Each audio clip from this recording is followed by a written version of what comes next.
We're here with sophomore forward Brittany Casema. Brittany scored 3 goals so far this season. Seems like you're more confident on the ball as a sophomore now in your second year of Division I soccer. What are some of the improvements you think you've made individually?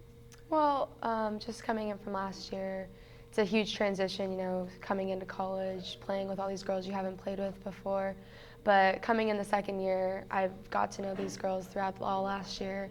And it definitely has helped a lot coming in and playing with them now and having that connection and that chemistry from last year to this year carrying on has helped it a lot better, the transition and playing more together and connecting.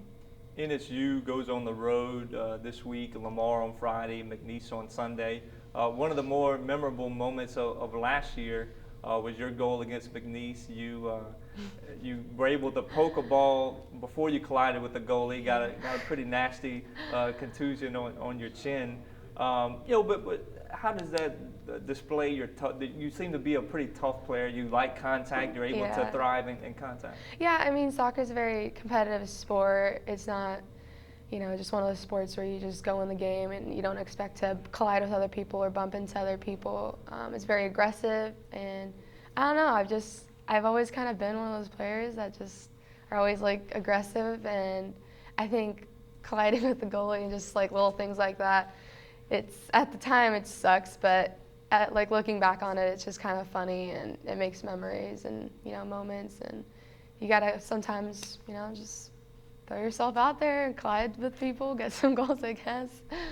NSU has the offensive players. There's a bunch of different types of offensive players. And as Daniel Gonzalez is going to try to go around you, maybe hesitate a little bit, you're much more of a direct, straight line type of a player. Do you feel like the different types of scores that NSU has that make it maybe a little bit more difficult on a defense or a defender that maybe has to pick up multiple people? Definitely, yeah.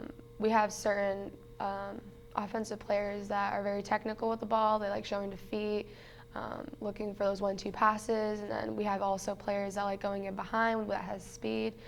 We have a lot of speed on our team, technical wise and just speed. But I think it's different diversity, and it gives us a lot more opportunities because the defenders don't know what you're going to expect with the player, whether they're going to show to feet and they're one of those technical players, or whether they're going to just try and get in behind. And yeah, it's given us a lot more options this year.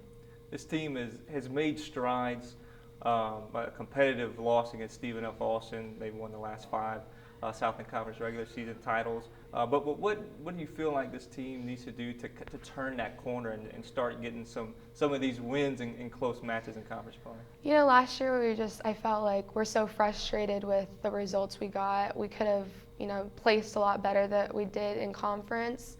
So I think coming in this year, everyone's just very frustrated and want to get those results out this year, and it just comes down to at the end wanting it more, and just the little things like those 50-50 balls, those 1-2 passes. And I mean, it's conference. George always says anyone can beat anyone and anyone can lose to anyone, so it's just all up in the air. And I think we want it a lot more this year than we did last year, so I think we're going to have a lot more success. Brittany, thank you very much. Thank you.